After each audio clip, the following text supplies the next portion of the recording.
I moved from my country, Palestine. I was living in Gaza since 2018, months is 6 months. I went to a lot of countries in my way. I have been like more than 6 or 7 months on the road.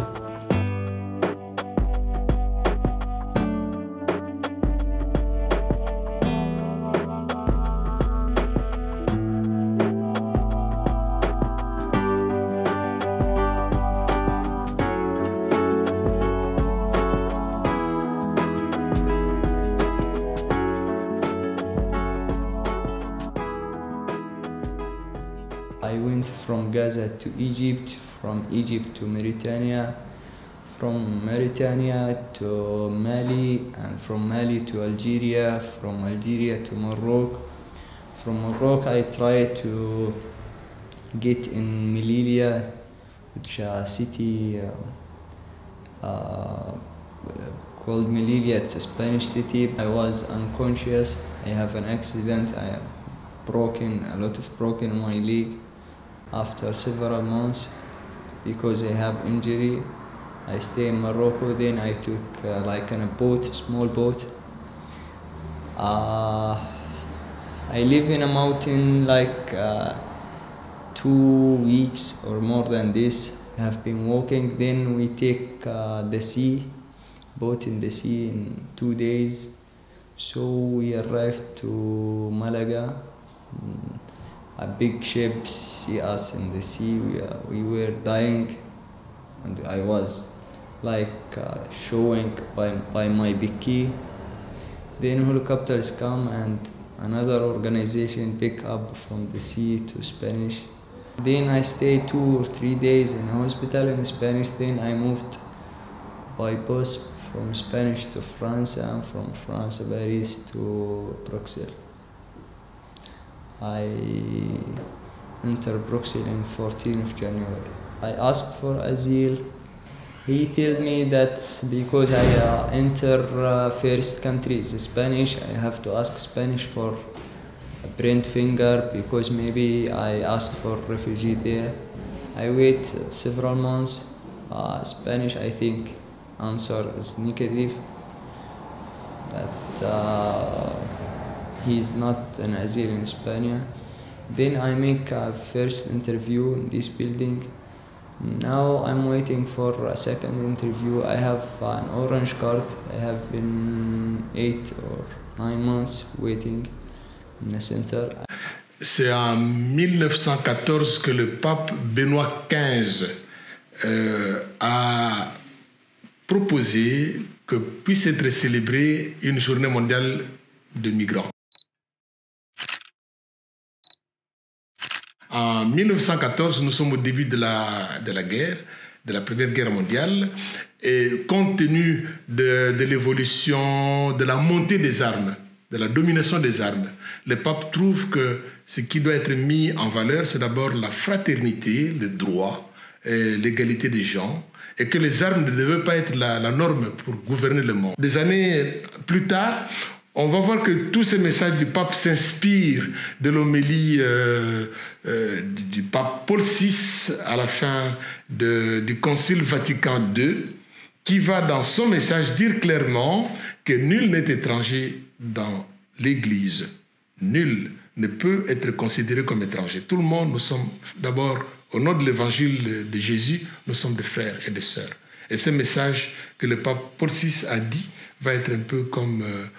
on va dire la colonne vertébrale là, de toute la réflexion sur l'accueil, et il va insister que cette fraternité, nous devons, durant l'accueil des migrants, la mettre toujours au cœur de notre pensée, parce que c'est important de se sentir vraiment dans l'accueil, dans l'Église. Alors nous, la Journée mondiale du migrant est une occasion de sensibilisation, et une occasion aussi de réveiller un peu l'attention, d'éveiller les gens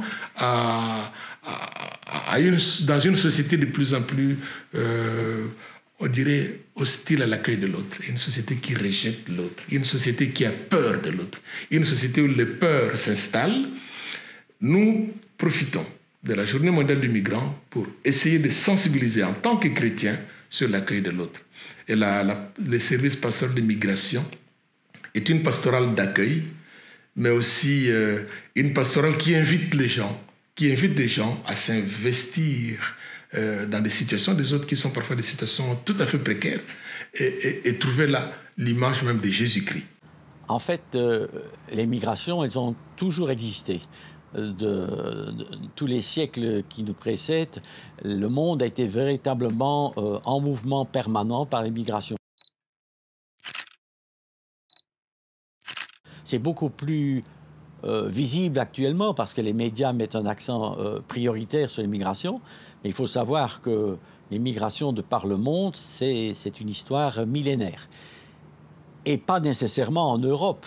On peut dire que les migrations les plus importantes sont par exemple entre les pays africains ou entre certains pays asiatiques et ainsi de suite. L'Europe n'est qu'un exemple qui n'est pas l'exemple le plus important en termes de nombre de migrants.